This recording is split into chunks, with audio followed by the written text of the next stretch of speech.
네, 안녕하세요, 여러분들. 역사는 최태성. 네. 자, 우리가 지금 이제 국권피탈, 경술국치로 가는 그 과정에서 어떻게 저항했는지 그 저항의 역사를 살펴보고 있습니다. 첫 번째가 우리 이제 항일의병, 을미의병, 을사의병, 정미의병을 살펴봤고요.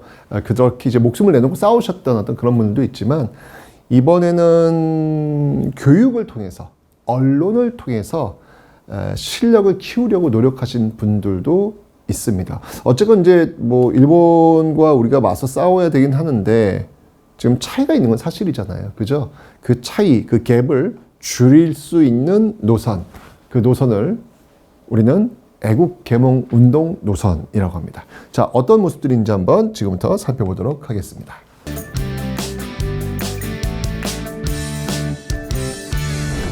자, 여러분들 이 애국개몽운동은요, 말 그대로 개몽이에요, 개몽. 예. 많은 사람들을 일깨우겠다는 이야기예요. 일깨워가지고 우리가 왜 지금 이런 처지가 됐는지, 이런 처지를 극복하기 위해서 우리는 뭘 해야 되는지를 알려주겠다는 이야기죠. 그 대표적인 분야가 교육입니다. 당연히 교육이겠죠. 그죠? 네, 그리고 언론입니다. 언론 통해서 보여주는 것이고, 식산흥업은 뭐냐면 말 그대로 산업, 산업을 부활시키겠다는 얘기예요. 경제 발전하겠다는 얘기예요. 쉽게 경제 발전. 그런 어떤 이 세 분야, 교육, 언론, 식산, 흥업, 여기에 초점을 맞춰가지고 힘을 키우자라고 주장했던 게 바로 이 애국개몽 운동 노선입니다. 그러니까 쉽게 이야기하면 실력을 키우자. 나중에 이제 이게 이제 일제강점기로 오면 그대로 실력 양성 운동과 연결이 될 겁니다. 자, 실력을 키우는 운동. 의병운동이 지금 이제 싸우자는 운동이었다면, 애국개몽운동은 실력을 키우는 운동이라고 볼 수 있는데, 대표적인 단체 그 흐름을 보면요, 이렇게 1번 보안회, 2번 헌정연구회, 3번 대한자강회, 4번 신민회, 이런 순서대로 여러분 좀 기억해 놓으시면 좋겠습니다. 자, 먼저 첫 번째 보안회. 이게 지금 전부 다 어느 시점을 기점으로 애국개몽운동이 이제 시작되냐면 1904년 러일 전쟁 벌어지잖아요. 그죠? 이 러일 전쟁을 기점으로 해서 전개되고 있는 것. 그러니까 러일 전쟁 속에서 이제 일본의 영리로 빨려 들어가니까 위기의식을 느낀 거야, 지식인들이. 야, 이거 안 되겠다. 우리가 이렇게 무지하면 우리 당하겠다. 우리 빨리 실력을 키우자. 라고 하면서 전개된 게 바로 이 애국개몽 운동이 된다라는 겁니다. 그 첫 번째 이 보안회 활동이 뭐였냐면요. 보안회는요. 특히 이제 1904년 러일 전쟁 과정 속에 여러분 보시면 알겠지만 1차 그러니까 한일 의정서 내용이 뭐였어요? 한일 의정서가 그 국유지, 그러니까 마음대로 쓸 수 있도록, 그러니까 군사용지 마음대로 쓸 수 있도록 해달라는 거 아니겠습니까? 그죠? 군사용지를 마음껏 써달라. 이게 땅에 관심이 많은 거예요, 이제. 기본적으로 일본이 이제 앞으로 이 나라를 경제적으로, 정치적으로 이게 예속시키기 위해서는 경제적인 어떤 침탈 중요하다고 봤는데 그 경제 침탈이 땅이란 말이에요, 땅. 그렇죠? 땅에 관심이 많다고요. 그래서 이 시기에 뭘 또 주장했냐면 버려져 있는 황무지를 일본 측에서 개간할 수 있도록 해달라는 거예요. 그리고 일본이 쓰겠다는 얘기예요. 이걸 요구했어요. 황무지 개간권을 요구했습니다. 그거를 이 보안회가 단호하게 거부하고 저항하게 되는 것이죠. 결국 저지합니다. 네, 저지합니다. 일본의 황무지 개간권 요구를 막아내죠. 이건 그 앞에 있었던 여러분 독립협회, 러시아의 저령도조차 요구를 막아냈지 않습니까?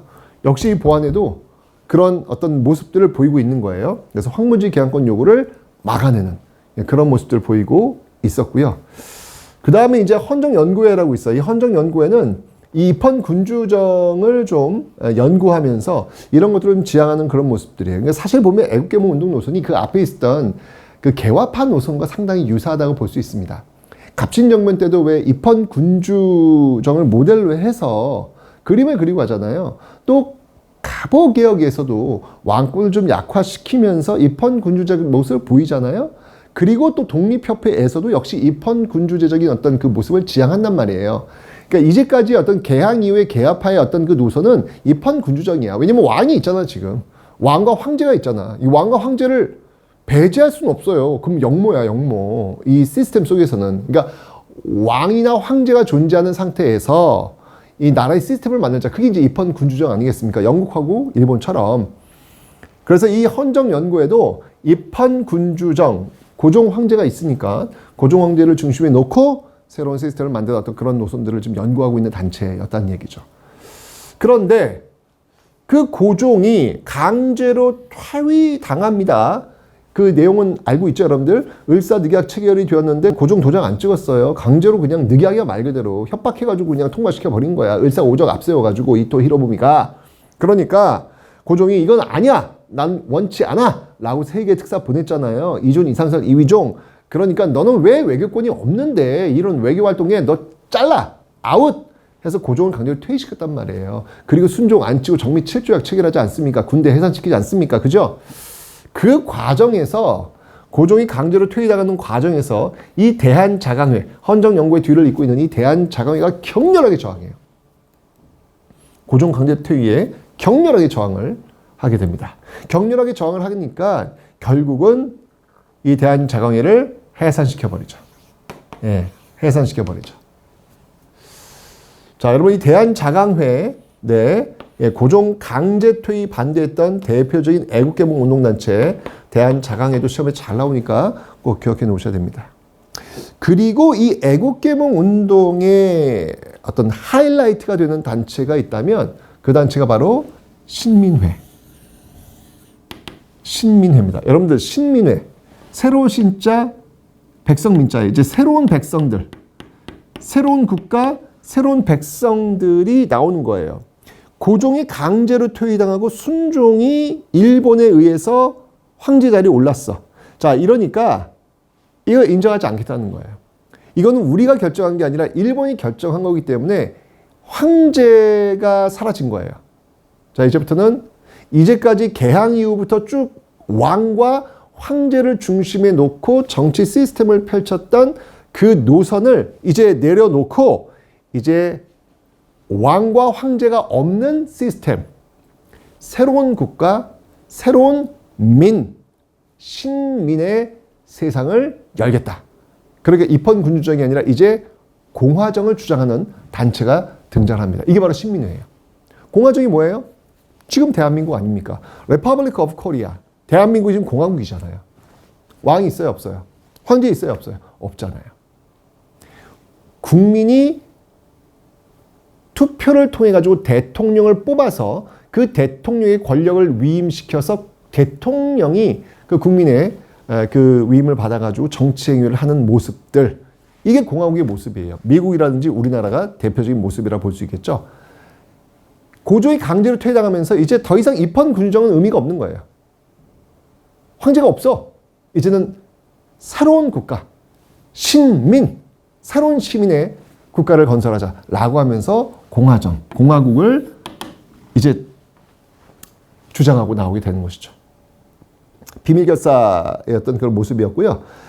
특히 이제 보시면 알겠지만 여러분들 이게 구분을 좀 하셔야 돼요. 이게 구분하시는 게 뭐냐면, 예, 여기까지는 앞에서 지금 보여줬던 그 교육, 언론, 식사능업 있잖아요. 이 활동을 하는 거야, 지금. 이 활동을. 오산학교, 대성학교, 교육활동이지 않습니까? 그죠? 그 다음에 자기회사 태극서관, 식산흥업이에요. 자기회사는 도자기 뭐 이런 거. 태극서관은 책 같은 거 이제 이런 거 판매하는 곳. 이런 것들은 지금 식산흥업과 관련이 되는 것이죠. 언론도 있어요. 이 당시 그 신민회 활동을 했던 양기탁이 운영했던 대한매일신보라는 그 언론 활동의 그 신문들도 있습니다. 이렇게 정확히 교육, 언론, 식산흥업을 하는 애국개몽운동 단체였어요. 그런데 이 신민회가 왜 중요하냐면 신민회는 이런 애국개몽 운동의 어떤 방법들, 오산학교, 대성학교, 자기회사, 태극서관, 대한매일신보 이런 활동 이외에도 뭘 했냐면 독립군 기지를 건설하려고 노력했다는 거예요. 이게 이제 사실은 다른 애국개몽 운동 노선과 좀 다르죠. 독립군 기지라고 하는 건 뭐냐면 싸우겠다는 거야. 항일 무장을 통해 싸우겠다는 거야. 항일 의병 노선의 어떤 연장선이라고 볼 수 있는 거잖아요. 그죠? 그러니까 이 신민회는 애국개몽 운동 노선과 바로 군사 행동을 준비하는 그 모습까지도 지금 같이 결합을 하고 있다는 얘기죠. 결국 신민회 회원들이 나중에 만주로 넘어가서 무상교육을 실시했고요. 그 결과 신흥무관학교라는 우리나라 그 어떤 그 현대적인 어떤 군대의 모습의 시원을 여는 그런 학교가 출범을 하게 된 것입니다. 신흥무관학교. 네, 바로 그렇게 국외 독립운동 기지를 했다라고 하는 요 차별성이 있어요. 그래서 여러분들 신민회는 진짜 시험이 잘 나와요. 특히 이 한말 신민회와 그다음에 여러분 구분하실 게 뭐냐면 신간회. 어우, 이름이 비슷해 지금. 그지? 반드시 구분하셔야 돼요. 신민회는 지금 한말 1907년 그 이후로 활동을 많이 하고 있고요. 신간회는 여러분들 이 신민회가 여러분들 바로 이렇게 애국개몽 운동단체라면 신간회는 애국개몽 운동단체 아니야. 신간회는 일제강점기 1920년대에 결성된 좌우 합작단체 민족유일당 운동을 주도했던 단체예요. 성격이 완전히 달라요, 여러분들. 이름이 비슷하다고 해서 헷갈리면 안 돼요. 그래서 한말신민회, 그 다음에 일제강점기 신간회를 반드시 구분하시라. 어쨌건 비밀결사로 활동했던 이 신민회가 일제강점기로 넘어가면서 결국 1910년이 경수국지잖아요. 그 다음에 1911년에 뭐 일제가 이걸 가만두겠습니까? 이런 비밀결사 조직을 다 때려 부수죠. 그게 바로 백오인 사건이라는 거예요. 예. 어떤 뭐 총독 암살 미수 뭐 이런 혐의를 씌워가지고 이 신민회를 다 잡아들이는 거야.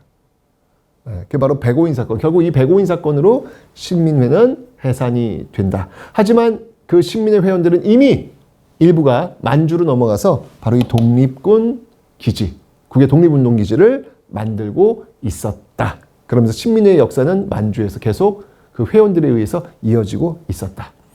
바로 이게 교육과 언론과 식산흥업을 통해서 실력을 키우자라고 했던 보안회, 헌정연구회, 대한자강회, 신민회, 애국개몽 운동 노선을 지향했던 단체들임을 여러분들 기억하시면 되겠습니다. 됐죠? 자, 직접 싸우자, 의병, 실력을 키우자, 애국개몽 운동. 자, 이 노선 말고도요, 경제적으로 나라비 갚자라는 운동도 있어요. 근데 그 나라비 갚기까지의 경제 침탈의 과정은 어땠는지, 경술 국치 가기까지 그 경제 침탈의 과정은 어땠는지 그 내용을 또 다음 시간에 한번 살펴보도록 하겠습니다.